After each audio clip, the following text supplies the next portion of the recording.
kind of formula is this? How the hell would they measure this? For every 1% increase in miles driven, there's an estimated 0.62 decrease in the calculate that. Well, if you then talk to the lead off, Jeff Bowen, who professor at USC's Solid School of Public Policy. He told me it largely comes down to the shameful history, here we go, of LA County's low-income communities of color being torn apart to make way for freeways. A history that's been extensively documented by the Times.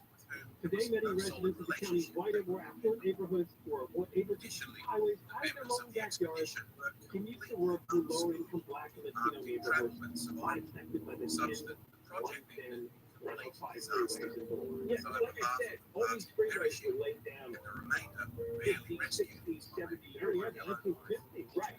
So I'm driving on it today in 2023, and I'm a racist for driving on the freeways.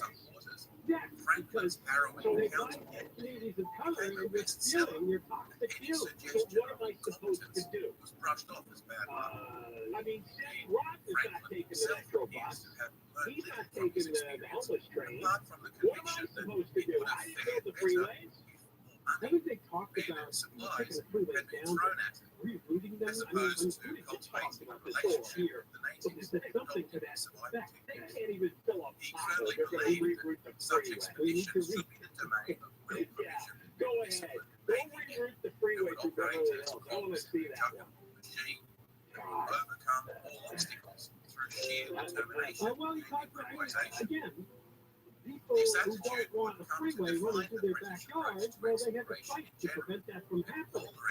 I'm sorry, but apparently when all this is going on, there were people in less affluent communities who just weren't strong lobbies. And maybe, you always mentioned, John, there was a freeway supposed to run through Beverly Hills. Well, yes, there was. And it should have been built. I thought more freeways should have been built. But they fought it there because they were white affluent. Yeah, it created more traffic on the west side. West side has very little freeway access, which is why it's always jammed up every day. Right, as a white guy who's lived on LA's west side for most of my life, I've benefited from the region's sordid history as well. As much as I try to do my part, both taking the train a couple of times a month, walking to local coffee shops and restaurants instead of driving across the city, there's no question I contribute to the inequitable air pollution that the study discussed. Guilty about it. How do these people get through the day with all the guilt they have on their shoulders? He doesn't walk to the coffee shop because he wants coffee. He wants to the coffee shop because he's trying to lessen his carbon footprint in poor neighborhoods. And what did I say last hour? I called myself a perspective. I was like, everything is perspective. You know how much better car emissions are than they were in like the 60s when the freeways were built. Just go look up LA downtown pollution. There's photos from like the 1950s. You can't see across the street, and I'm not exaggerating. It's like this thick black smog fog. And you can't see anywhere, and all that is gone now. I don't understand. What do you want? We have to live. He also mentions that it comes later in the column.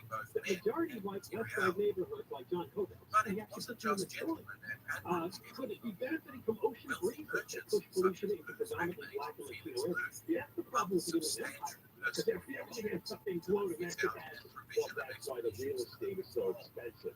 And the Fourth Alley is the air trap too. If you live within a few miles of the ocean, the hots aren't that hot. That's why the real estate is expensive. That's what, yeah, exactly right. What are you going to do? That's the system that we have. So if you make money, you get to breathe cleaner air. That is true.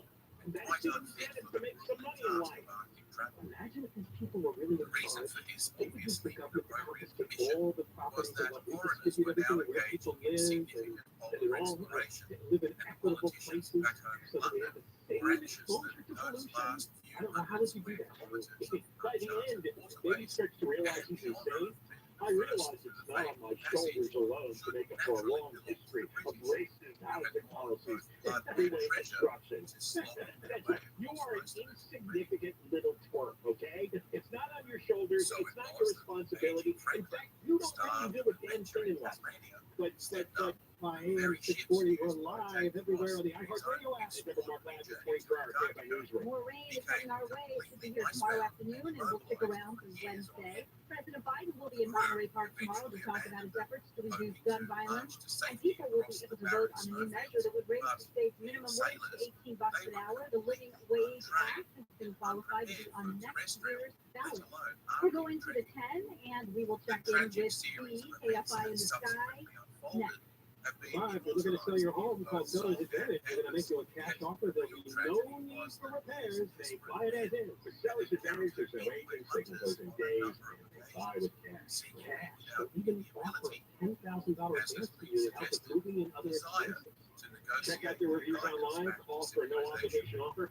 888-321-2747. Visit sellersadvantage.com. DRE number 0196-1658. Southland weather from KFI. Rain tomorrow through Wednesday. This report brought to you by the San Bernardino County Transportation Authority. From the Southern California Toyota Dealers Traffic Center, let's go places. Avoiding a crash on the 10 in Baldwin Park. Just on right on the eastbound side, coming up on Wednesday, looks like they cleared the crash not only out of lane, but also off of the freeway from Santa Anita Avenue. Michael Brian checking out Irvine KFI in the sky.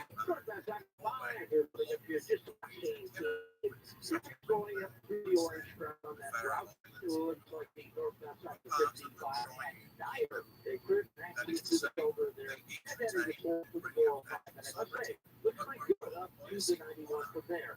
After good up the 91, though, 91 eastbound, because you're on the bridge there, pretty much the way Canyon Truck scale go to the Green River, and then once again, surface from on and off into Riverside.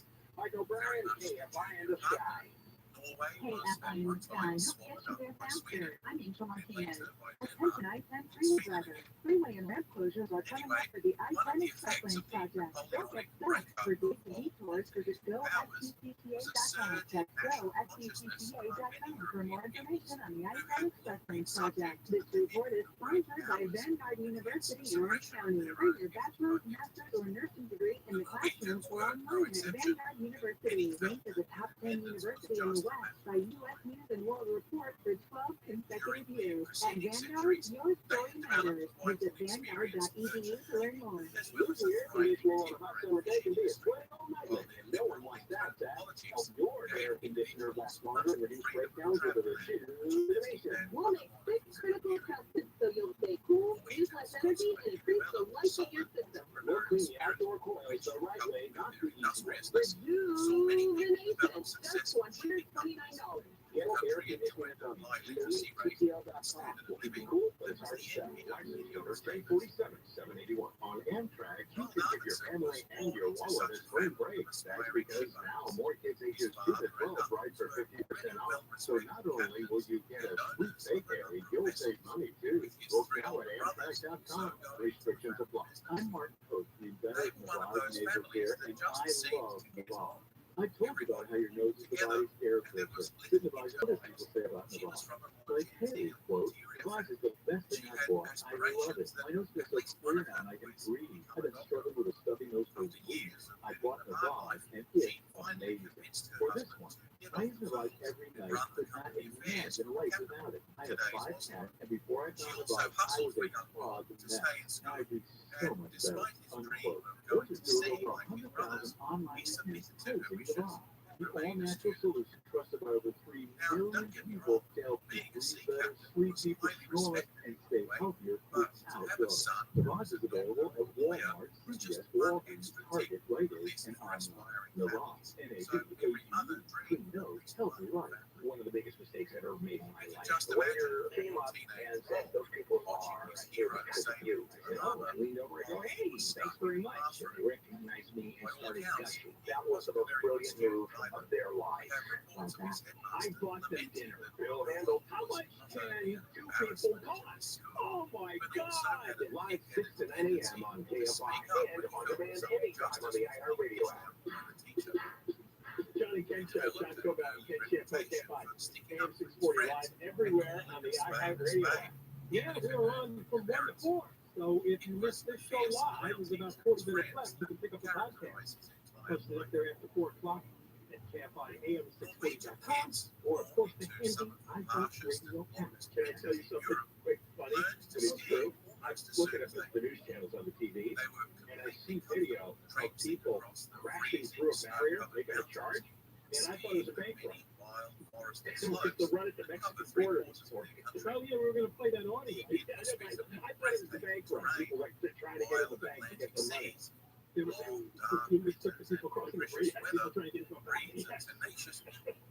We'll play that audio at the end of the hour. It's pretty crazy. Well, we're going to talk about the border when it comes to fentanyl. A couple of stories popped up, including the president of Mexico basically giving us the thing. Fentanyl is your problem. So and don't you even think about any military intervention in this country. What did I say last week? It's big for their economy. They would have even more people in poverty, if it wasn't for the drug trade. We got to get those drones that we use on the terrorists in the Middle East. The ones that would hover over the guy. You talk about smudging people? Smudging people, right? They fire a missile and leave behind nothing but a black smudge in the desert. What we do with terrorists. You want to say those people? Yeah, you're terrorists. Becoming a real huge problem in the country. Like so-called that we did that. The cartel guys have killed way more people than the terrorists did. I predict all that coming up after the result of audio people, a bunch of migrants rushing the border in Texas. There is going to be pretty soon, within the next 2 weeks, thousands of people on strike at the LA Unified School District. Apparently, this is mostly about the non-teaching workers, but the teachers will probably walk out in sympathy. Local 99 of the Service Employees International Union, that's 30,000 cafeteria workers, bus drivers, custodians, and special ed assistants. Oh my God. There's an impact. I'm pausing here because I want to be dramatic. There's an impact in a month-long negotiation for its 30% raise for the lowest earners. You ever heard a number like that where a college said apparently they're being offered 30%? The janitors want 30%. Yeah, the cafeteria workers, I don't know how many years for, is it over? It's probably over some number of years. You mean the people who push that toxic slop at the kids every day, and they call it food?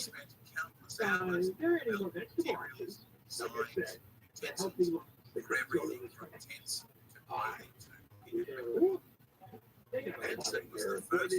unions like some weird cultural religion.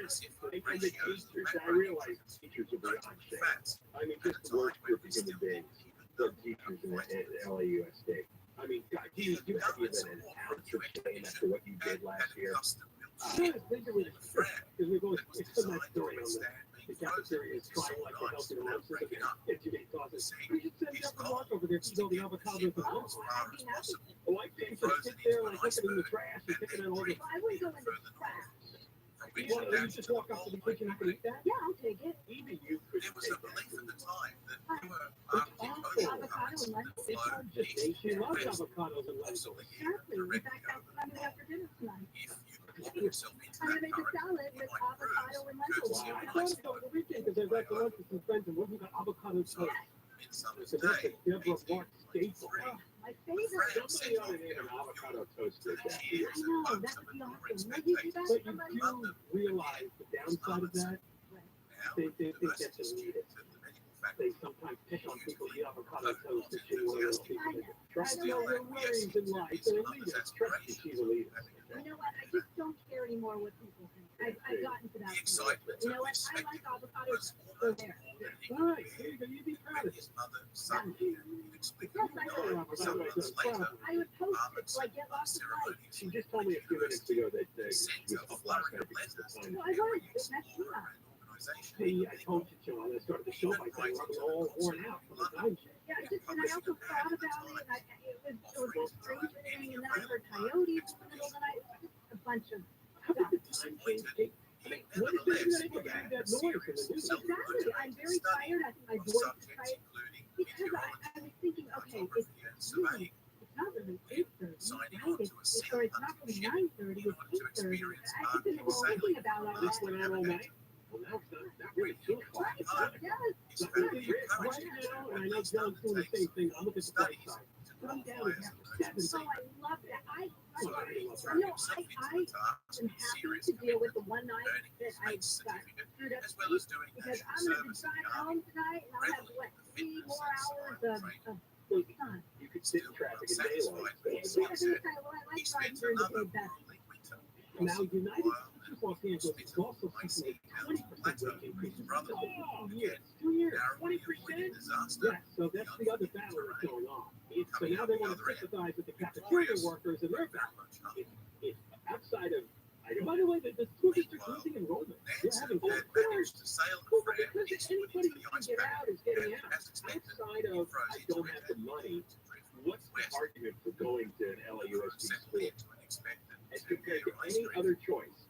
Charter school, private school, parochial school, homeschool.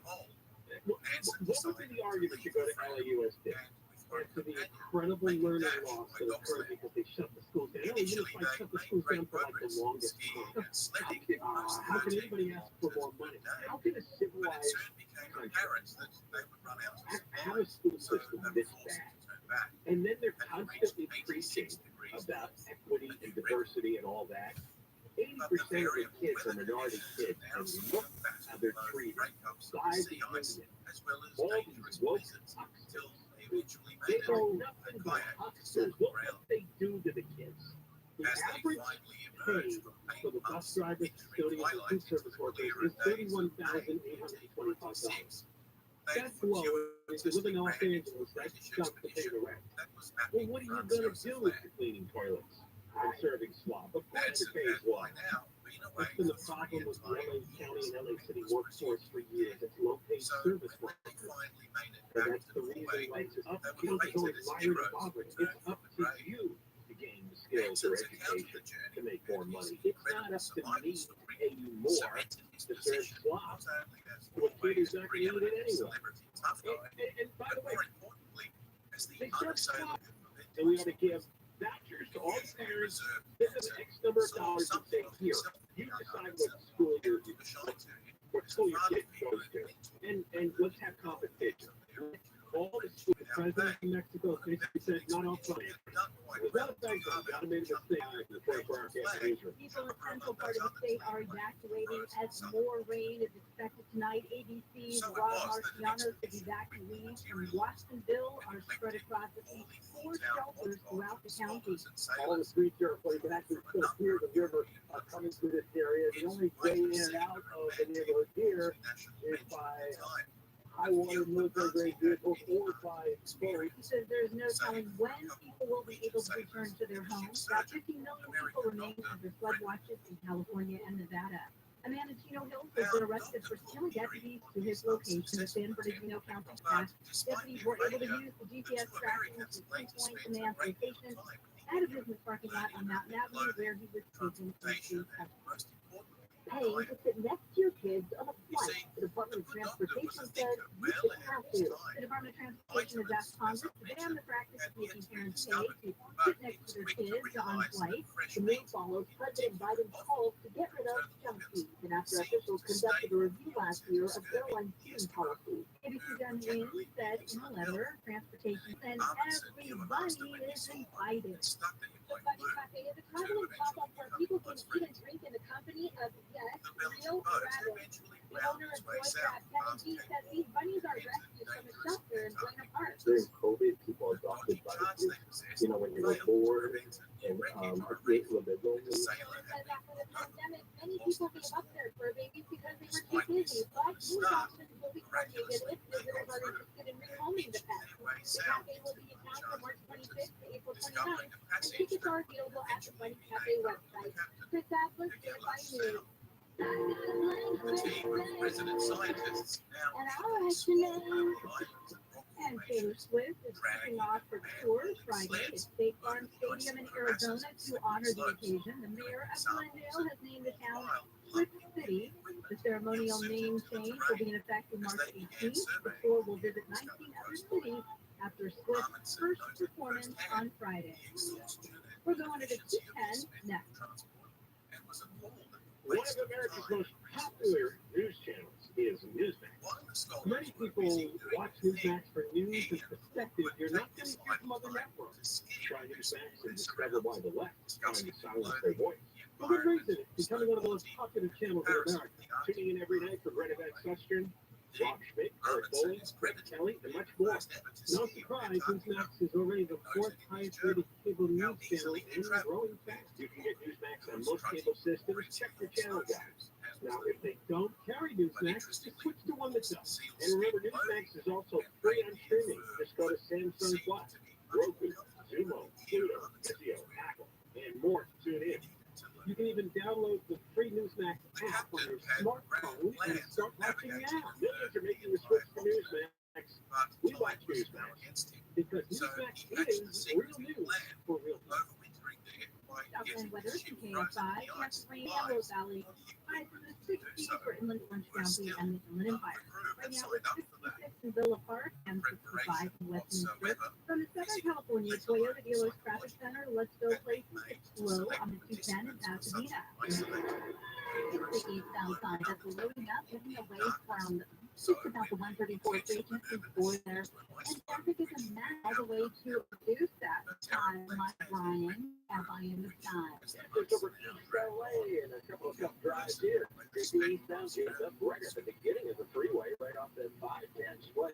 That's going to be tough most of the way up through Montebello to about Rose Beach Boulevard. Take a little gap there, back on from 770 and Hacienda Heights. That'll be most of the way to Diamond Bar and the Virgin 57. And likewise, it's almost the same kind of stuff. 10 eastbound from the 710 on and off into West Bend. Still loosen up and then some more slowing along the cave into Pomona. Mike O'Brien, KFI. To remove a flood that came on down, and now slowing the drive down away from the California incline. KFI in the helps get you there faster. I'm Rachel Martinez. This is Needles with your founder, Susan, is plumbing, heating, and AC. If you're thinking about replacing your heating and cooling system, I have a serious question for you. Do you really even know what you need? There are so many companies out there offering different systems at all kinds of prices. How can you really know if what you're being sold is what you really need? But the price is right. We believe an educated customer is the best kind of customer. So give us a call, and we'll help you understand all the options that make sense for your home. If you already have a quote from another company, call Raceline. Quotes and second opinions are always free. So call Service Champions at 833-777-7777. Find us online at servicechampions.com.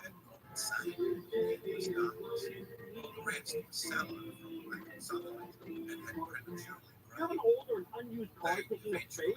Turn it into a valuable tax deduction with a simple donation to Cars for Kids. With over 100 tows ready to pick up your car in any condition, Cars for Kids makes donating your vehicle a breeze. No wonder they have a 4.9 rating on Trustpilot. Let Cars for Kids do the work for you. Just fill out a quick form at carsforkids.org, and someone will reach out to arrange for a pickup sometime as soon as the next day. Think about the hassle of selling, and hello to quick, convenient pickups with a maximum tax deduction. Donate your car today by calling 877 Cars for Kids or carsforkids.org. Termite problems? Search PacificCoastTermite.com or call 800-PACIFIC. For official rules and more information about contests on this station, go to KFIAM640.com/rules. KFI AM 640.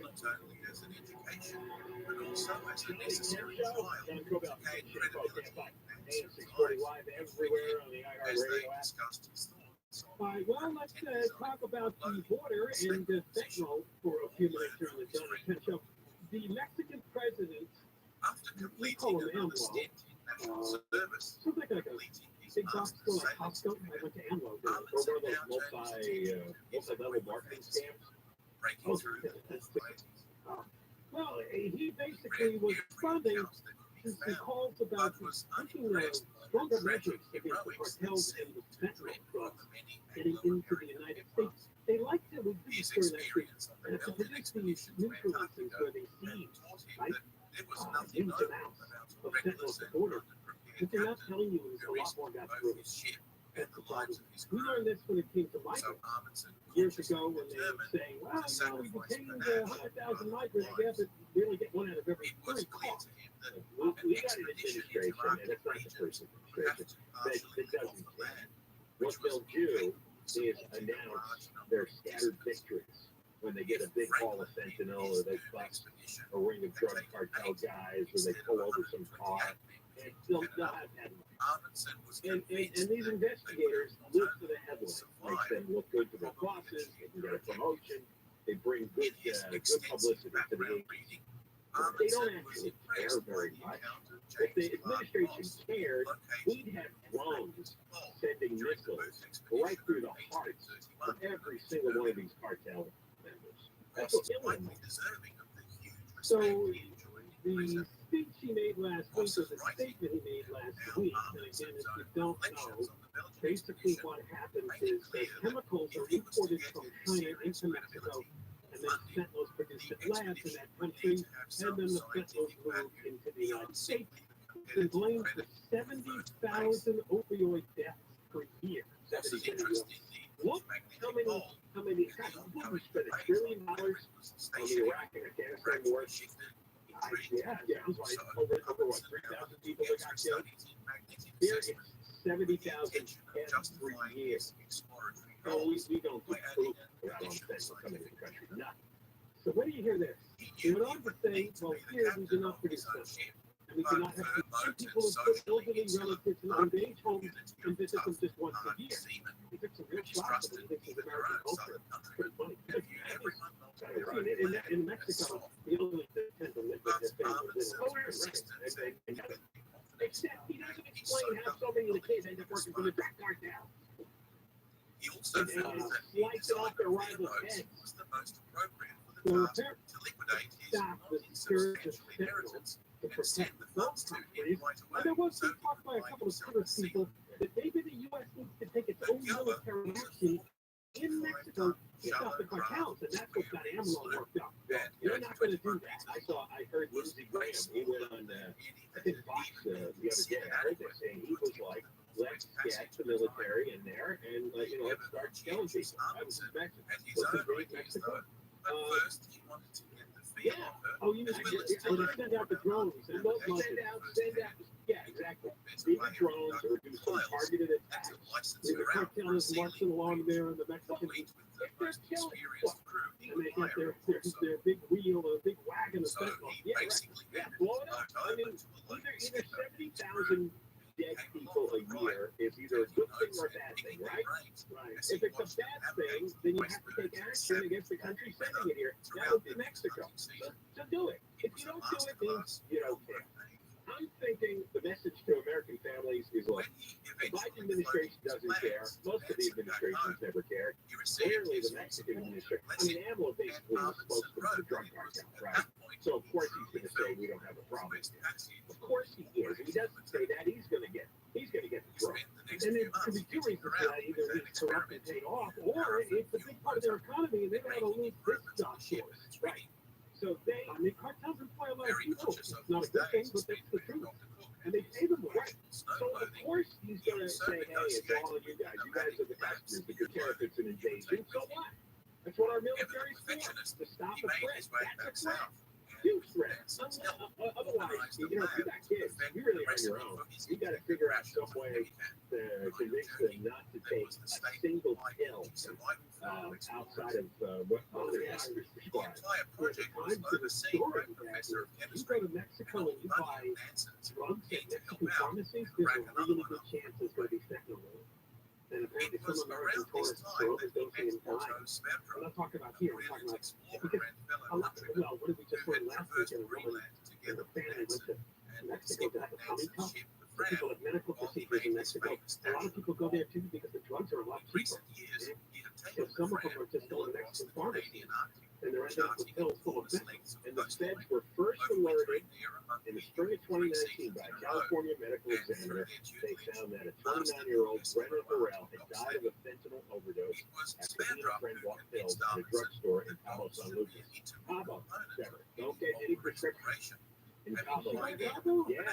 I'll make sure she got COVID. That's who she got COVID. See, it's a good thing she didn't go to the pharmacy and try to get a medication for it. She might have had fentanyl. Some pharmacies, including several in Cabo, are not only passing off fentanyl pills as legitimate oxycodone, but also selling meth tablets as Adderall. Oh, Adderall! Yeah, that's a good one. So, the feds knew about it here in this country, and did nothing. And didn't even alert the public. And then you have these fentanyl pills showing up now in prescriptions in America. I think in Pennsylvania, the Philadelphia area, several people have died, and they were taken from legitimate pharmacies. You're talking about buying them off the social media sellers. It would scare me if they're coming down, legitimate pharmacies. I think it came from a check story, but I think it came from legitimate pharmacies that somehow got into the supply. No, see, that's what I'm afraid of. Not that I buy things from pharmacies, but That's going to create a bigger problem. I think that might, yeah, I mean, it's really bad, and we're just standing around. Now, why are we standing around? I wonder why that is. We should not stand around. John wants to send in drones and make smudges. Yeah. I think that, that takes care of the terrorist problem to a large extent. We got more coming up, Johnny 10 KFI AM 640, live everywhere, the iHeart Radio app, and Deborah North live in the 24-hour KFI newsroom. We're getting another storm that's heading to Southern California. The rain will be here tomorrow through Wednesday. President Biden will be at Monterey Park tomorrow. He will be paying tribute to the 11 people shot to death in Monterey Park. Vice President Harris and her husband will be traveling to Africa later this month. They'll visit Ghana, Tanzania, and Zambia from March 25th, from March 25th to April 2nd. The White House says it's a follow-up to last year's U.S.-Africa Leaders Summit. Harris will also meet with the leaders of each nation. It's slow on the 101. How about it? It's not southside where slaves are filling in away from perfect Calabasas, looking better just before Topanga Canyon. You've got some more flowing ahead out of Encino. From just about half full in stretches to the 170, 134 split, and ahead in Hollywood. From Sunset Boulevard into downtown Los Angeles, it's Michael Bryan, KFI in the sky. The proper right side is 210, or I should say the 10, and eastbound. That moves up right out of downtown Santa Monica. They're about before 20th. From there to the city of downtown Los Angeles, it's a real challenge there. Now up ahead on Fifth Booster, it's just on-and-off swings from City Terrace out through West Covina. Now, probably just coming up on the 210. I'm heading up towards Glendora. 210 eastbound at Sunflower. Looks like a brand new coming up in lanes, and that is quickly starting up and starting to catch the normal swing. Goes way back into downtown Pasadena. Michael Bryan, KFI in the sky. KFI in the sky helps get you there faster. I'm Angel Martinez. Member for the Bowl champion, Alfred Williams. Here's what's trending on the iHeart Sports Network. Presented by Mercedes-Benz. Japanese sports outlet Sankei Sports for sports double former Dodgers pitcher Trevor Bauer is signing with Yokohama of the Nippon Professional Baseball League. Preliminary contract extension talks between the Chargers and Austin Eckler have stalled. He has requested permission to speak with teams regarding the trade. San Francisco Knicks decided Jimmy Garoppolo, the former 49ers quarterback, agrees to a 3-year deal worth $67 million with the Raiders. I'm Frank Aaron. Stunning design, unmatched intelligence, and a compact ready for anything built. Sometimes exceptional is the rule. The Mercedes report is sponsored by Blindster.com. Hi, I'm Kyle at Blindster.com. If you're like many people, you may think custom blinds is a job for expensive professionals. Well, at Blindster, if you have a tape measure and a screwdriver, you can install our custom blinds and save big. Plus, we guarantee them fit. Blindster.com. Hi, this is John. And Conway here. This Saddleback Eye Center offer has never been done before. This offer is for KFI friends and family. That's you. You can get this offer only if you're listening to KFI now.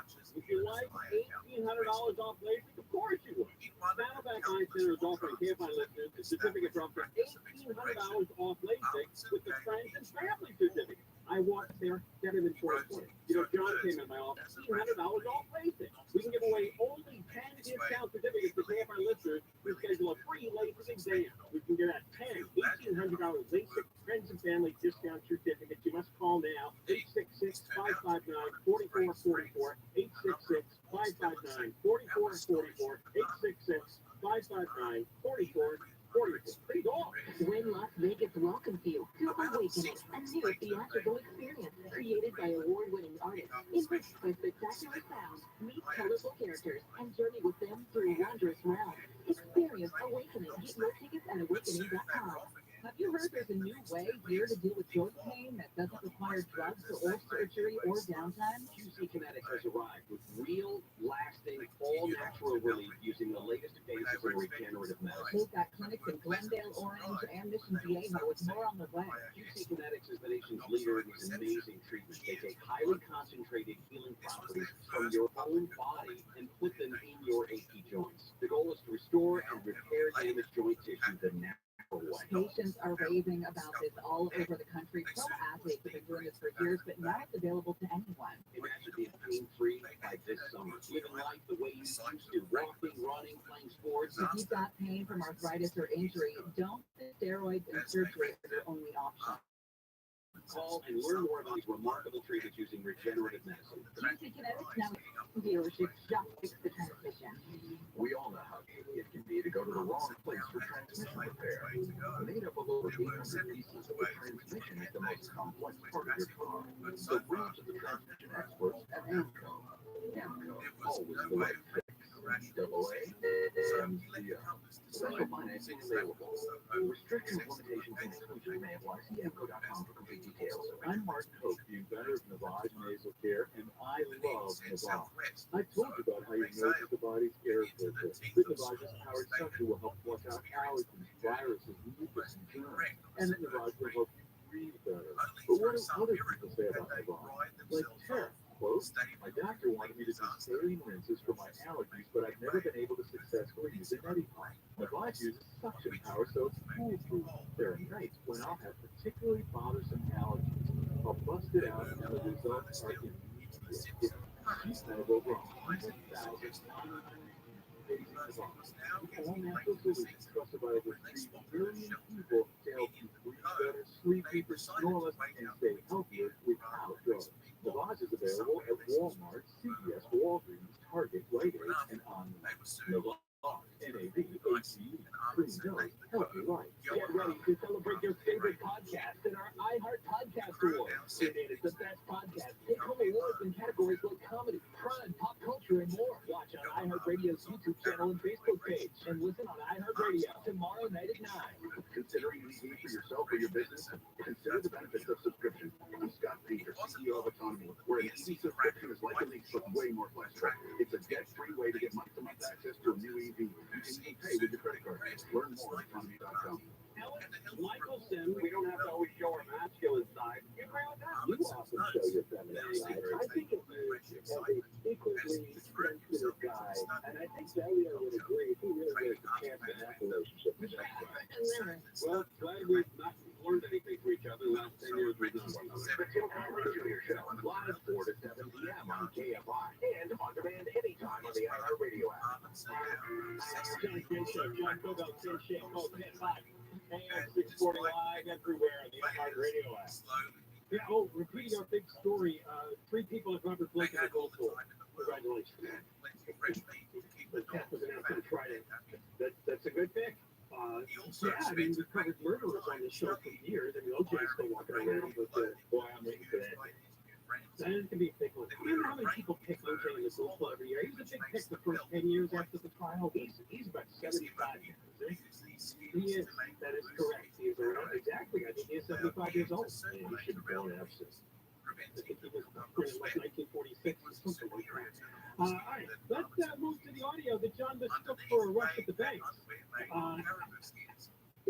Instead, it was looked like Venezuelans trying to get into the U.S. They were rushing the Paso del Norte Bridge in El Paso, Texas. It links Mexico to the U.S. And you know, there is several theories about how to make your way into the U.S. Sneak your way where there's no border patrol agents, and maybe they're the only one, and kind of get into the unguarded, open. Another idea is to just be in a crowd, make a rush. Here's what it sounded like.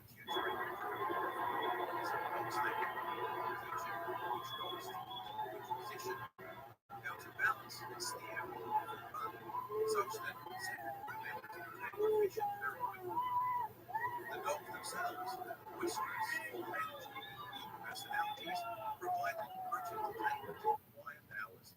Apparently there was a sign on the bridge, which is Feliz Viaje, which is Happy Travels. There was some joker who posted online the false story that if you just showed up at the border, they were going to let you in. Oh, that's what's from. Yeah, that's what I heard on oh, that's a special sale? yeah. Special offer? Show up today at the appointed time and you get into the U.S. easily. No questions asked. Fox said that's where it originated. Was there a picture of like Biden with Christmas? And the Mexican military attempted to contain the incident on their side of the bridge. But I can't tell whether or not the people were able to make it into the scramble or what happened. They ended up with a line of Mexican agents on the Mexican side of the border, and then border patrol agents on the U.S. side of the border that stopped the run. This could have been like a culture issue. This is dangerous, right? Because it says people look backward telling someone loses their ability to breathe, and there were little kids in there. People brought their kids to get stopped in this stage. Well, you gotta get into the U.S. It's important to make your move. Like you said, it's a special law, but you know, see how quickly social media creates chaos. It's like somebody posts something about a bank, right? Somebody posts something about, hey, the border's open today. There you go. There's gonna be more of this. There's gonna be a lot more of this. Everything's gonna go away. I know. You know, you guys were on here, so you missed this, but I got to witness it. That Deborah Mark's nail polish is vegan. That was the conversation in the home. That is, yeah, I can see that. But that's important to know. Isn't that wild? Like, why are you out there in the hall? I'm trying. Nothing good happens out there. It's good nothing waiting. Yeah, you got to in the bullpen. You got to do the on deck circle. There's so much waiting. It's like a chair for you in that little office. You think you don't go in there. Wait. What? We're supposedly sharing offices. You've got the shelf there, right? Got a little shelf for him. Oh, yeah, the cabinet, your name is on it. Your name's where? I've never seen this place. I'll take you on a trip. We haven't had an office since we moved down the hall a year now. It's a shared office. I think Handle's in there too. I don't know where it is. Sean will show you. It's trying to snap you. You weren't invited? No, we're not invited. All right, we have San Diego-based crypto bank Silvergate announces a shutdown. I guess because of Trump. And then California's 11th atmospheric river coming this way. Wow. And Disney's famous Dole Whip. You know that thing where everybody goes and gets the Dole Whip? It's coming to grocery stores. It's some sort of dessert treat. Yeah, exactly. Like I bring my down to the end. That's right. Man, listen to a record 60 million Americans are now living with multi-generational households. Grandma, mom and dad, kids, grandkids, all right. Wow. That's kind of cool. I'd like to do that. Would you know you would? Would you like to have all your brothers? I don't know. I like living with my grandparents. I enjoy that. You know, anybody who's close to their grandparents, I think they're different than other people. Yeah, is that right? Yeah, I really feel that way. Look, I know that some people never have an opportunity to meet their grandparents. I get that. If your grandparents were alive, you spent time with them, and they were available, and you made it a point to spend time with them, I think you're a different person. Most of our grandparents are not able. That's right. Yeah. They kind of lose it as they get older. Right. Yeah. Well, grandparents, it's their second shot. Right. You know, and they don't screw it up again. Plus, you know, whatever, you know, however you treat their grandkids, is also a message to the kids. You know, you treat the grandkids better, and then your kids get pissed that they didn't get treated like that. So it's very complicated. But we'll figure it all out. So for now, I'm only going to buy vegan nail polish. Yeah. Did I mention vegan nail polish? Vegan nail polish is important. It's called Pure. Look at the name. Yeah, look, you were out there for a long time. I almost cut myself. Yeah, I understand what big dog. Big dog. Rangers got it. Campfire. Live the 24-hour Campfire newsroom. Your smart device was made for more than just dumb jokes and weather reports. Tell your smart device to play KFI AM 640. KOST HD2. Los Angeles, Orange County. Live everywhere on the iHeartRadio app. For a little public assistance. I'm Michael Crozier, live from the KFI 24-hour newsroom. Investigators are asking about finding a hit-and-run driver who killed a woman in Pico Rivera. LA County Sheriff's Deputy Raquel Upton says 3 women were walking on Rook Road with and the other is transported to a local area after serious injury. Investigators say the women were leaving the Pico Rivera Sports Arena and looking for a ride share last night when they were hit. Deputies say a vehicle description has not been given, so anyone with information is being asked to call the police. The young boy who fell into the Santa Ana riverbed in Santa Ana has been rescued by bystanders who happened to see him floating in the water. Orange County Fire Authority says the boy's father tried to save him yesterday, but could not. The boy was swept about a half mile down the river when the other man jumped in. All 3 were out of the water when rescuers got there. Everything, Everywhere, All at Once has taken 7 Oscars at the 95th Academy Awards. Michelle Yeoh won Best Actress for her role in the movie. Jamie Lee Curtis got Best Supporting Actress for the movie. Brendan Fraser won Best Actor for his performance in Whale, World War I film All Quiet on the Western Front. Away 4 Oscars, including Best International Feature Film and for a long time. I'm Steve Gregory. Brendan Fraser quit acting for personal reasons. Now he's an Oscar-winning actor in the time of COVID. You know they were here tomorrow, so going to make a film with this gravity just reinforces how important it is to perform as if the first and last time ever was. Ki-Wei Kwan was a child actor who starred in The Goonies and Indiana Jones. But Kwan was typecasting, eventually couldn't get a job. That's when he was known as Jonathan T. Kwan, a name recommended by his agent. Ariana, open that envelope and say Ki-Wei Kwan. That was a really, really special moment for me. And then immediately, I was so emotional, but the first image that I had in my mind was my mom. Both actors had appeared together in the movie Encino Man in 1992.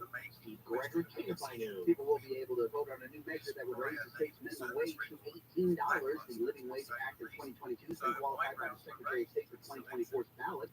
Failing to secure its place on the ballot during last year's midterms, advocates say increasing wages would be a critical measure to help counties and the state catch up to the rising cost of living as inflation drives prices higher. A man in Texas has filed a lawsuit against 3 women claiming they illegally helped his ex-wife with her abortion.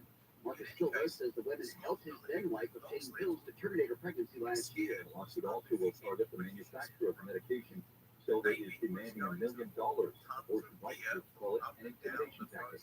Jim Ryan says in Texas, a woman who gets an abortion cannot be held liable. Silva's ex-wife is not named in the lawsuit filed last week because of divorce in February. President Biden is expected to announce new steps to protect more than 16 million acres of land and water in Alaska from future oil and gas leasing. Plan with bar drilling in nearly 3 million acres of the Buford Sea, closing it off to oil exploration, and limit drilling in more than 13 million acres of land in Alaska, known as the National Petroleum Reserve. ABC's Ron Lars says Biden's also expected to approve a new drilling project on the northern slope of Alaska. And the season finale of the HBO series The Last of Us Awesome has reached a season high with 8.2 million viewers, despite premiering the same night as the Oscars. The series broke its own viewership record. The series, based on a video game about a fungal outbreak that sweeps across the U.S., has become the most watched show in Europe and Latin America for all of HBO Max. And South weather today by cloudy, comfy, cool tonight. The lows above 50 degrees. Chance of rain starts around midday tomorrow and cooler than today. Highs around 50 at beaches, around 60 Metro LA, Orange County, mid-60s inland and high in the valleys, close to 60 in the high desert. That rain should last the chance for 24 hours or so. Should be gone by midday Wednesday. Then after that, some clouds and a little warmer to the weekend. Right now in Anaheim, 65, Newport Beach, 60, Cerritos, 64, Long Beach, 65 degrees. The KFI Financial Report is sponsored by Jacoby Myers Injury Attorneys. The Dow finished down 91. NASDAQ was up 50. S&P was down 6. Average price of regular gas in California, $4.92. Don't wait. Maximize your compensation after an accident. Call Jacoby and Myers now. Justice for you since 1972. There's a crash in Costa Mesa. This one's on the 405, making the way southbound, coming right up on Bristol. Good news, it cleared it out of lane. Looks like there was a car fire as a result. Hopefully that's extinguished by now. We're seeing delays away from workers. Let's check out Glendora with Mike O'Brien, KFI in the sky. Just get this here, Angel. They took that eastbound to Sunflower. They find the church's accident there. That's just adding this morning. It starts way back in downtown Pasadena. They didn't get a little gap, a little tap on the brakes around the 57. And then once again, through Cucamonga, started about mounted on and off the Bay Creek. Now, if you're heading to the Cajon Pass, looks like a little problem here, 15 northbound before Sierra. Starting out a better lanes there, and that's backing up to the Church 10. Up ahead, you got more slowing in the pass. That's going to be from Kenwood, most of the way up to the 138. And the South 15, very heavy up of the high desert there, pretty much from Ranchero over to the 138 as well. Mike O'Brien, KFI in the sky. And the drive is tough as you roll into Santa Clarita, 14 northbound, leaving the 5, looking a lot better just before San Canyon. KFI in the sky, help get you there faster. I'm Angel Martinez. This hour of KFI brought to you by Sunlux Solar. Go solar today at sunlux.com. It can be dangerously easy to steal your identity during tax season because so much sensitive info is all together. Before we start the annual meeting of Sean's personal info, has everyone seen Social Security number? Oh no, he's been stolen. BlackRock by Norton makes it easy to help protect yourself. If you become a victim, we'll work to fix it. No one can monitor all transactions, but you can save up to 25% off your first year with promo code NEWS at likeforlike.com. Identity theft protection starts here. In this week's Marketers Report, the Truth Gives Fairly Well, Global Chief Marketing Officer, Director Consumer for Warner Brothers Discovery, weighs in on building trust.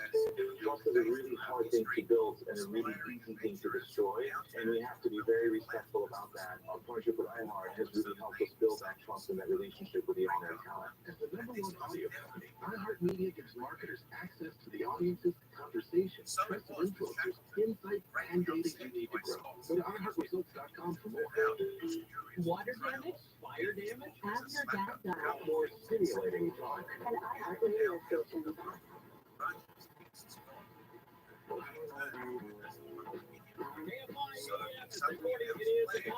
Big stories working on California's 11th atmospheric river on its way. Tonight, tomorrow, all day, downpours in Southern California. Disney's Dole Whip is coming to grocery stores next month. That's a cool deal. That's really cool. And then San Diego-based crypto bank Silvergate announces a shutdown. People are very worried about their money. Really worried. That's why we had Joel Larsgaard to come in. He hosts a show on the weekend. It's called How to Money. And he's with us. So Joel, how you, bub? I'm good, Tim. Thanks for having me. Hey, thanks for coming on. You know, for Johnny. It goes way back to one of their love. They do. They have like it. Anyway, I was listening to you over the weekend, and you were talking about this guy. Is it Giannis? Who's plays for the Milwaukee Bucks. That's right. And he has. And you said at that point, well, you know, I don't know if I believed in that because at that point you should have money invested. And I said out loud in my car, that guy's an idiot with his money. And then I thought, wait, I'm on my way to the racetrack. How smart am I? Yeah, well, Giannis is doing something right? Because there are a lot of people less exposed with this recent bank collapse of SVB, and so there were some people with uninsured assets, and a lot of these were small businesses, right? So it's different than being an individual and not thinking about how much exposure you have, how much uninsured money you have in just a regular savings account. But Giannis, if he wants that much liquid cash, he's at least doing it the right way and diversifying across a bunch of different accounts and making sure that he's got that FDIC insurance no matter what. But aren't there a lot of ways to do that? Like you could have 8 accounts in your kids' name. It could be in your kids and you, your kids, your wife. You can even do business with one of the brokerage firms like Fidelity, and in their cash management accounts, they offer basically like $1 million worth of coverage. So yeah, there are other ways to do this as opposed to having literally opening up 45 different accounts with every single one being with a different institution. Right. So what do you say to people who drove over to their small burger chain? I mean, I don't think that's helpful. I don't think it's necessarily. It depends on how much money you've got, right? And kind of what you think the risks are to your money. But credit unions are insured by something called NCUA, and banks are make sure your bank is insured by FDIC. But if nobody has ever in an FDIC insured account lost money, and the FDIC has been around since how they've reacted. But I don't think regular everyday Americans should be nervous right now. You might not be happy or 100% thrilled with how this played out, but you also don't need to necessarily worry about your own funds. Like I said, as long as it's insured by FDIC or NCUA. Okay. And I heard that some of the bigger banks, they want you to be backed before you can get your money. Is that true? That's a good question. Okay. By the way, you mentioned big banks, and I'm not a fan of the big banks, so I don't necessarily want to take a money manager. Maybe I should move there and it's safer. But that's not the case either if it has a brick and mortar location on every corner. Right. And what about the FDIC insurance? Is that insurance paid by the individual bank, or is that something the government offers these banks as sort of backstop? No, it's the banks paying for this insurance. It's one of those things where I think some people have called this a bailout, or they have said, yeah, like they have assumed that this is going to be on the back of the taxpayers. And really, no, this is insurance that's pre-funded by the bank. So we're not talking about bailout in any traditional sense of the word.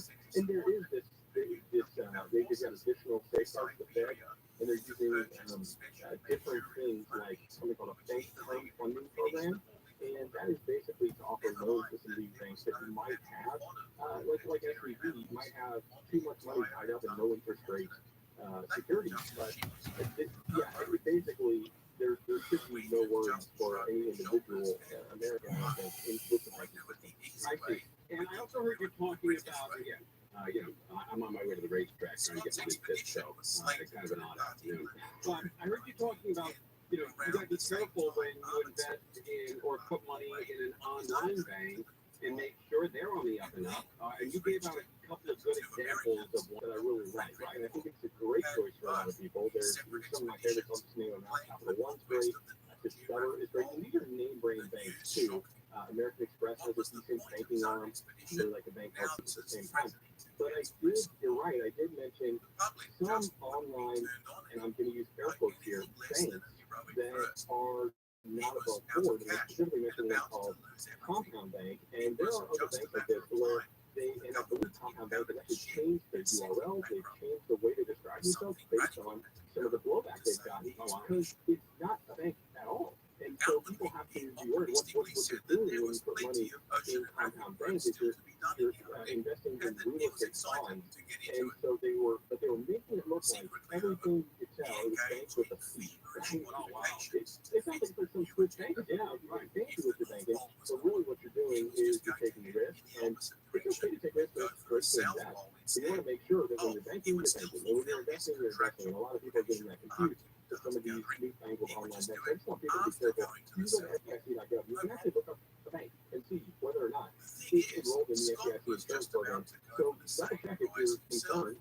Go to the actual source and make sure, because you don't want to take a bank like Compound Bank just word for it. So last question, about 30 seconds here. What's the highest interest rate you could expect if you put in, I don't know, $4,000 or $5,000 and you let them hold it for 3 or 4 years? Okay, so on 18 months, 5% is huge compared to the last 5 years, 10 years. Yeah. Capital One's got one. Ally, I think, is like 4.75. That's like a no penalty fee. Those are both really great options for kind of that medium-term savings right now. And where do you put your show notes online so people can check them out? They're always at KFIA640.com/howtomoney. Howtomoney. Okay, I really enjoyed the show on weekends. It's nice calming voice when everything is all crazy like this. Really appreciate it, Joel. Thanks for coming out. Thanks, Tim. Thanks for having me. All right, guys, Joel Larsgaard every Sunday from noon to 2 p.m. because money is getting crazy now. These banks are closing. Another one over the weekend, Signature Bank closed down. So you got to make sure you listen every Sunday from noon to 2 p.m. Free advice from experts. It's called How to Money with Joel Larsgaard, noon to 2 p.m. right here on KFI. All right, we're live on KFI 640. We're now with Crozier, who's still a little pissed off. Hi, 24 Newsroom. The early break Apollo River between Monterey and Santa Cruz counties has quadrupled in size since it first broke Friday to more than 400 feet now. More than 8,500 people were forced to evacuate the area. President Biden says U.S. banks are safe despite the Fed taking over 2 banks that cater to the tech industry. This is that customers have access to all their money. And a 5,000 miles wide algae bloom is floating toward the Gulf Coast of Florida. Thick blanket floating between the Gulf and West Africa to choke corals and kill coastal ecosystems. We'll take the 101 freeway. Well, if your home is older or need a repair and you're thinking about selling it, contact Sunday today. SUNDAE. They're back, baby. Sunday's Real Estate Marketplace is a unique way to sell your home as is fast and get the best possible price. Sunday connect homeowners, that's you, with thousands of local buyers who bid on your home, ensuring you get the highest possible price. On average, homeowners receive 22 cash offers within days. Sunday's local real estate experts have helped over 900 families in the greater LA area, that includes Orange County and Inland Empire as well, move quickly and get the best possible price for their home. The team has over 30 years of local real estate experience. The best part? No showings, no repairs, no cleaning. Plus, you pay 0 fees to Sunday, and you can close in as quick as 10 days. All right, there's the information. Now let's tackle the website, sunday.com/offers, SUNDAE.com/offers, or phone them. 825 offer, 825 offers. Sunday license real estate for more information, please visit sunday.com/offers. This is Breakdown in Studio 6. This one is on the 101, heading northbound, coming up on that 170. That's where the left lane is blocked due to a stall, and it's loading the drive up out of Hollywood, getting away from just about Melrose. And we've got Michael Prime. Actually recovering quite nicely on that southbound 405. The northbound side, let's get a load up just about Bristol. Typical going through the construction zone up into Garden Grove and the hook into the 42 there, and pretty much the CLB Boulevard before it loosens up. 55 5 northbound on the brakes now for the 405. Much of the way to the 91 loses up a little around Chapman. And there's a problem in the Brea area, leaving Brea, 57 southbound on the brakes now from Yorba Lindsay. To the 91 KFI in the sky. Help get you there faster. I'm Angel Martinez. Super Bowl is Sean Ray. It was Critic from the iHeart Sports Network. Presented by Staples Stores. Failing to garner any interest from MLB teams, troubled former Dodgers pitcher Trevor Bauer is signing with Yokohama of the Nippon Professional Baseball League. The Chargers are retaining Easton Stick as Justin Herbert's back up, and they're allowing Kanye expected to be released by the Rams when spring agency begins on Wednesday. I'm Frank Aaron. Staples Print and Marketing Services help small business print big. Now get $15 off signed banners and posters when you spend $75 or more. Offer ends 4/15. Visit staples.com/print for details. This is your sign to try Staples. Clean water for drinking, showering, cooking, laundry, and more. Call 1-800-WATERBOY. That's 1-800-WATERBOY. Hi, I'm Kyle at Blinds.com, and I sell custom blinds designed for do-it-yourself. Unlike stock blinds offered at big box retailers, Blinds to Blinds are custom made for your windows and shipping is free. Don't hire an expensive pro. Do it yourself and save big at Blinds.com. Spring travel season is almost here, and whether you're planning to jet off to Japan or cruise around Greece, don't forget to add language learning to your itinerary. The Rosetta Stone app will transform the way you travel. Learn useful words and phrases that will not only help you get around more easily, but also have more meaningful experiences with the new people and places you'll discover. Through March 22nd, get 30% off a lifetime support. Last longer in the these breakdowns with a rejuvenation. We'll make 6 critical adjustments so you'll stay cool, use less energy, and increase the life of your system. We'll clean the outdoor clothes the right way, not the easy way. Rejuvenation. Just 120 night group. The sure is Ron Steve has been struggling with his feet. Like Michelle's trying to get free. Michelle throws an elbow. She's looking for the couch. He should get inspired. Absolutely, Bruce. Inspires a sleep apnea. Every playlist to match your mood. The podcast that everyone's talking about. If it's on the iHeart Radio app, it's free. Download the free iHeart Radio app for all your music, radio, and podcasts. Teaches critical race theory. It's a red herring. Well, you can't teach critical race theory that somehow life has to be seen through racist eyes. They'll handle that. That's fine. Live 6 to 9 a.m. on KFI and on demand anytime on the iHeart Radio app. KFI AM 640. Skyway show. What? I know how to pronounce it last. I'll just use his first name. Giannis. Right? Onto the gum. Right? Is that right? Yeah. You think I knew it? The guy with Milwaukee Bucks? Big fan. Get out. All right, sounds like a broken record, huh?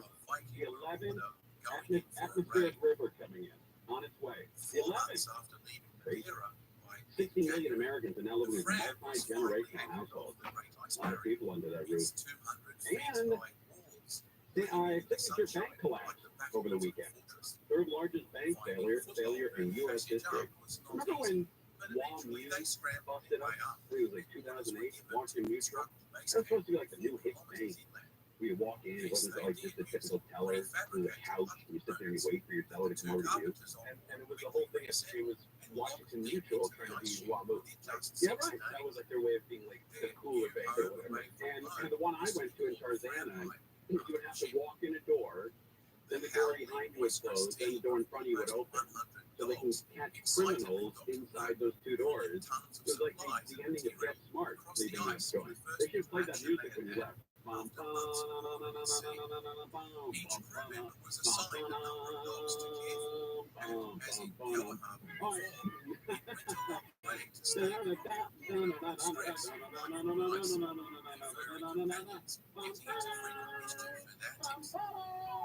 Then what came on after that? After Get Smart, I think it was Flying 9. Flying 9? I've never seen it before. You never got Flying 9?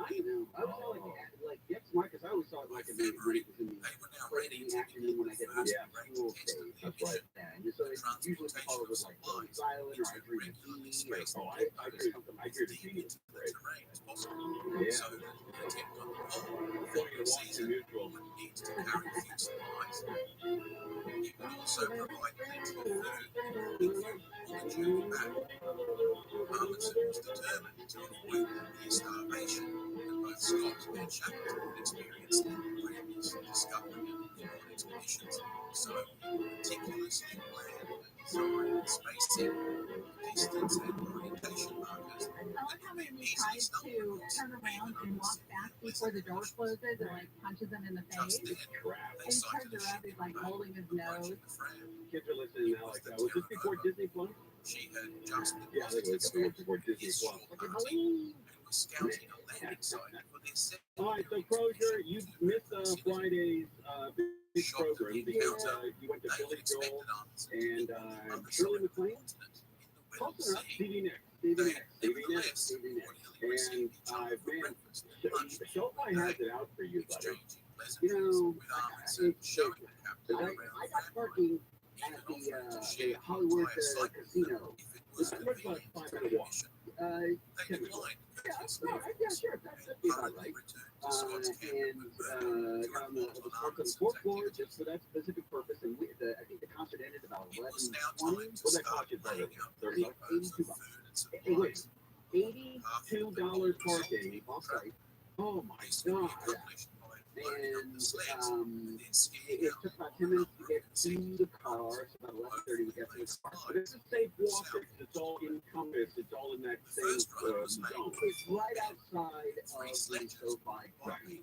Yeah, you turn outside the corner and there's the bottom. There's all it's perfect as far as like space in the back. The problem is that when you get to your car, I couldn't even back out of my space.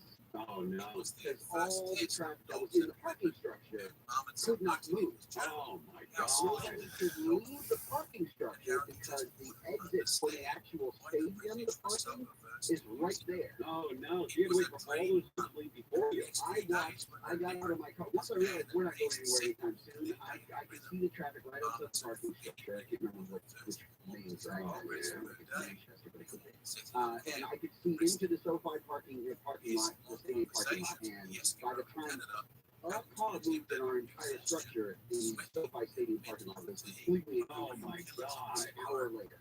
Wow! How pissed are you? You know, once you kind of get to that point, the biggest question was, I didn't just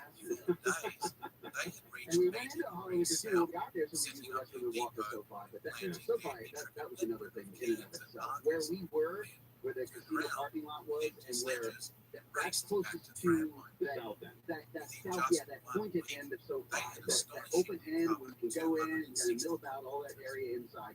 They wouldn't let you in there. Why? Because where my seats were. Oh my God! My seats were in the upper level. And despite the fact that the seats were on that side of the stadium, you couldn't go in the stadium. Oh, that's horrible. So we had to walk all the way around the outside perimeter where it was all that wet, mud sand. The other two And it was raining at the stadium. Walk up to that top level there. The rain is in that ground on that level inside the stadium, that upper level. If it's raining, it is. Wow. They still haven't taken care of that. No, still haven't taken care of it. And so we ended up having to walk all the way back to the other end of the stadium again inside because that's where it's Wow. They should have played the theme song to Titanic because you're in theory. It was. We got to our seats at, I think it was close to 8 o'clock. An hour after. Wait a minute, you got to Hollywood Park Casino at 7. Yeah. Wow. Because of the ethnic little around the edges. She made a point of saying, you know, that she's 74 and at that age. But neither of these people should be performing stage. They shouldn't. They should be in smaller, intimate, you know, where their energy isn't so sounded to entertain 80,000 people. You know, Stevie Nicks has got the famous twirl that she does, that everybody goes, oh my God, she's twirling, and her strip's so floaty. She tried to do that a few times, like during bridges of songs, and she kind of lifted her arms out to the side like she was about to twirl, and she slowly just turned. And everybody loses their mind. And I'm screaming out, oh my God! And she was barely turning. I can't believe you laid $82 down for parking. You know, I found a key over there. There's a parking lot right across from Sizzler. There's 30 bucks. You know, 50-50 if your car will be there when you get out. Right. At least you don't have to deal with traffic. The traffic around there is absolutely a nightmare. And it's just more and more confirmed that putting that stadium in the middle of that fucking neighborhood, the worst idea ever. Especially for those people who live there. Yeah, it's just got to be traumatic for those people. Yeah, it's 200 nights a year that they have to worry about. We left our house at 4 in Claremont, and the seats at Wow. Did you hear us give you a shout out on the radio? No. All right, we gave you a couple of Got shout to outs. Santa Barbara quicker than Project. Yeah, isn't that wild?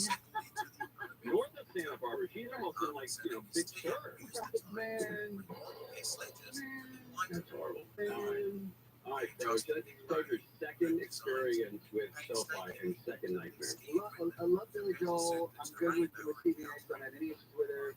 He came out during her set and saying, "Stop dragging my heart." And we were still outside when I read that and it wasn't great what I heard. But when she came out during his set and saying, "And so it goes," it is find the harmony in that song, and it just was bad. A $229 million Facebook that will take place in 8 phases over the next 10 years. The first phase involves bringing all of our employees together under one building.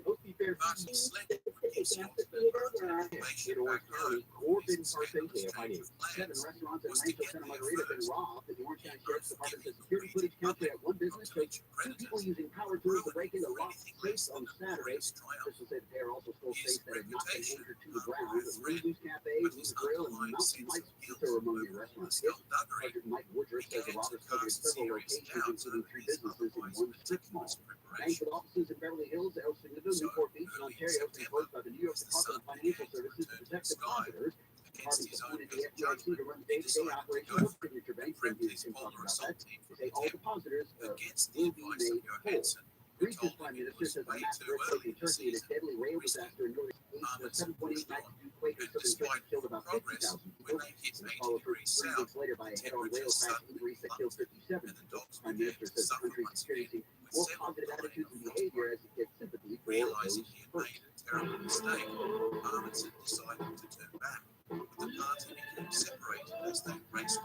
Rolling Stones members Mick Jagger and Keith Richards have been hit with a copyright lawsuit that brings a 2020 single "Living in the Ghost Town" heard here. Probably never heard it. I haven't.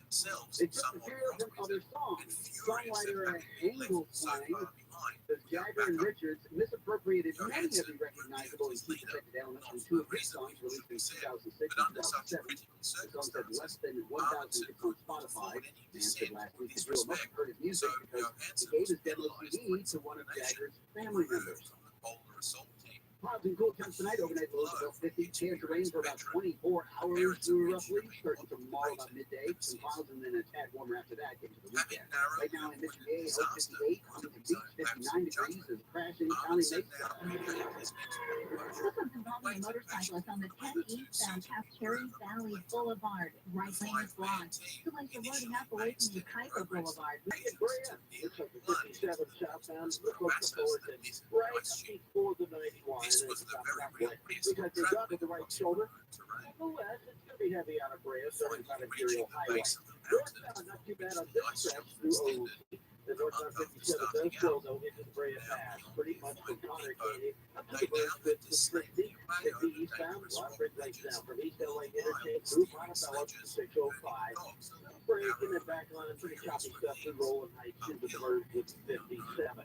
You're heading to the whole map. 15 northbound, right down to Kenwood up to 138. Southbound 15, tight stretch, heading Ranchero through to 138 as well.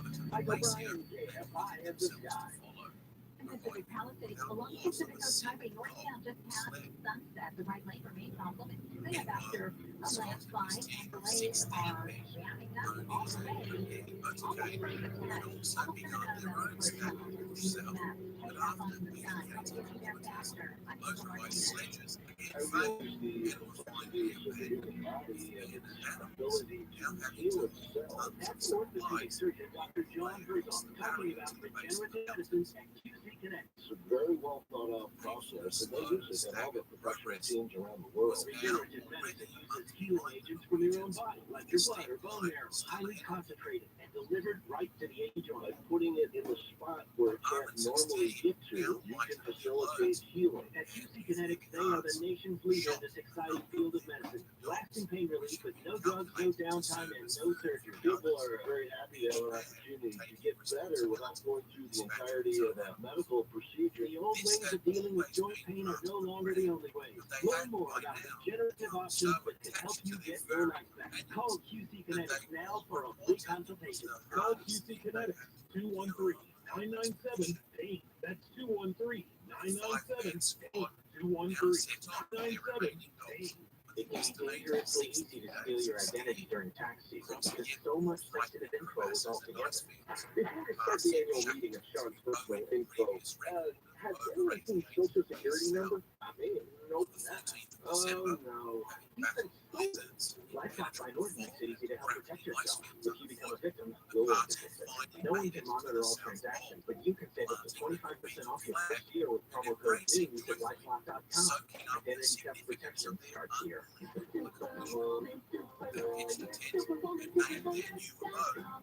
Losing your air conditioner on a hot summer day can be a sweat all night, and no one wants that, Zach. Help your air conditioner last longer and reduce breakdowns with a rejuvenation. We'll make 6 critical adjustments so you'll stay cool, use less energy, and increase the life of your system. We'll clean the outdoor coils the right way, not the easy way. Rejuvenation, just $129. Gale Air Conditioning and Plumbing. GLETTL.com. We'll keep you cool, but it's hard to spell. License number 1047-781. Attention Southern California. Semper Solaris is ready to install your solar now and complete your paperwork in time for NEM2. They have teams working around the clock 7 days a week and have processed over 35,000 applications and counting. More than any solar company in California. No one works harder than Semper guys with this free decor and honor. Go solar American style. Declare your independence with Semper Solaris, your local and veteran-owned solar contractor who gets the job done right. Imagine no money out of pocket, no payments until 2024. Call 877-211-5591. Worried about blackouts? Tesla and Enphase batteries are in stock. Plus, Semper offers new furnace and AC systems with a lifetime warranty and new roofs with a 50-year warranty. Don't wait. Get your solar system installed by Semper Solaris before net metering changes and rates go up even more. For all offers, call 877-211-5591 or visit sempersolaris.com. Download the TRILLIONAIRE radio app for all your music, radio, podcasts, AM 640, the news, what it means, why it matters.